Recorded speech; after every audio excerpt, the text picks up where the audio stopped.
On Christmas Eve, December 2024, a family of 7 gathered in Rio Grande do Sul, Brazil, to celebrate the holiday. Unbeknown to them, their festive meal would take a deadly turn.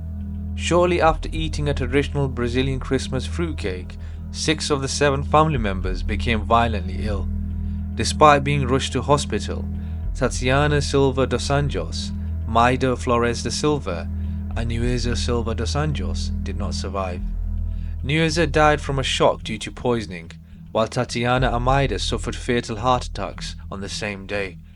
3 others, including Deise's 10-year-old grandchild and a beloved sister Zeli, also fell ill but managed to survive. What initially seemed like a tragic accident soon raised suspicion. Was this a case of accidental contamination or something far more sinister? As authorities launched an investigation, forensic tests revealed dangerously high levels of arsenic in the victims' bodies. Arsenic is tasteless but extremely lethal, attacking the gastrointestinal system and causing vomiting, diarrhea, severe cramping, and ultimately shock or heart failure. Margaret Mitzman, director of the General Institute of Expertise in Brazil, confirmed the disturbing findings. This is not natural contamination. The arsenic levels are so extraordinarily high that poisoning is the only plausible explanation. The case quickly turned from holiday tragedy to a homicide investigation. Forensic teams analyzed the food and discovered that the cake contained arsenic levels 2,700 times higher than the acceptable limit, an amount so toxic that it triggered almost instant symptoms in those who consumed it. The fruitcake had been baked by Zeli, Deise's sister, and was still critically ill in hospital. But one chilling detail stood out. Only one person in the family had not eaten the cake, Deise dos Anjos. So who was Deise? Deise was Deise's daughter-in-law, married to Diego Silva dos Anjos. Diego had a strong bond with his mother, Deise, his sister Tatiana, and another beloved family member, all of whom were now dead.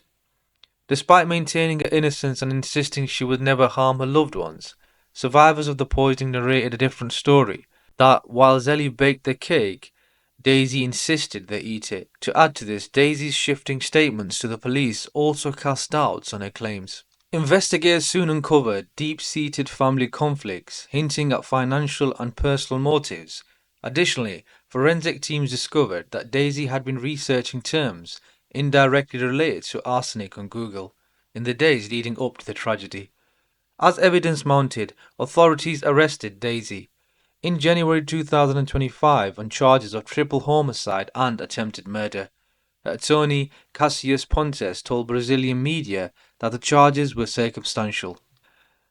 As investigators delved deeper into the case, they uncovered a chilling revelation. Deise had purchased arsenic multiple times in the months leading up to the Christmas Eve poisoning. This shock discovery raised suspicions about premeditation, indicating that the crime was not an impulsive act but a meticulously planned attack. But the horror did not stop there. Determined to uncover the full extent of Daisy's potential crimes, authorities began investigating other suspicious poisonings within the family. Both Zeli and her husband Paolo Luis had fallen ill mysteriously the year before, with Paolo tragically losing his life. Initially it was ruled as mistaken food poisoning, but with this new revelation of arsenic, his death raised suspicions. Investigators exhumed Paolo's body, and forensic analysis revealed dangerously high levels of arsenic, eerily similar to the poisoning that had claimed the lives of Deise, Tatiana, and Maida. This shocking discovery deepened the mystery. What initially seemed like an isolated incident was now suspected to be part of a disturbing pattern of poisonings within the family. As investigators widened their probe, they began re-evaluating other past deaths, thinking that Deise may have been responsible for more than just the Christmas Eve tragedy. However, with Deise maintaining her innocence until the very end, questions remained. Was she truly the mastermind behind these deaths, or was there another hidden hand at play? Before justice could be fully served, the case took one final unexpected turn. In February 2025, while awaiting trial at Gueba Women's Penitentiary near Porto Alegre, Deise was found dead in her cell. the result of an apparent suicide. Investigators later discovered that her husband Diego Silva dos Anjos had filed for divorce just one day prior, a devastating blow that may have triggered her final act. Before taking her own life, Daisy left behind a note in which she maintained her innocence, expressing despair, disbelief and frustration over the accusations she faced. Her death left behind more questions than answers. If Daisy had truly orchestrated this poisoning, why would she leave behind a plea of innocence rather than a confession?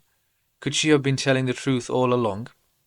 Despite the damning evidence against her, several inconsistencies and unexplored angles in the case left room for doubt. Daisy hadn't baked the cake. It was her mother-in-law's sister, Zelly, who had prepared it. If the poisoning was deliberate, was Daisy truly the mastermind, or could someone else have tampered with the ingredients? The contaminated flour used for the cake was never found in Daisy's home. Instead, it was located elsewhere, raising the question, how did the arsenic get into the cake, and who had access to it? Did someone have a motive to frame her? The family had long-standing conflicts, financial disputes, and deep-rooted tensions. Could Daisy have been an easy scapegoat in the tangled web of secrets and betrayal? Her erratic statements and online searches seemed suspicious. Could they have been misinterpreted? Was she desperately looking for arsenic after hearing about the poisoning, rather than plotting them? With Daisy's death, the investigation came to an abrupt halt. Without a trial, without the opportunity to fully examine alternative suspects, and without clear answers. The truth may have died with her. The Christmas Eve poisoning case left a trail of devastation, suspicion and uncertainty. The world may never know whether Daisy was a cold-blooded killer or a woman wrongfully accused, trapped in a nightmare she couldn't escape. Was justice truly served, or did the real culprit slip away, forever hidden in the shadows?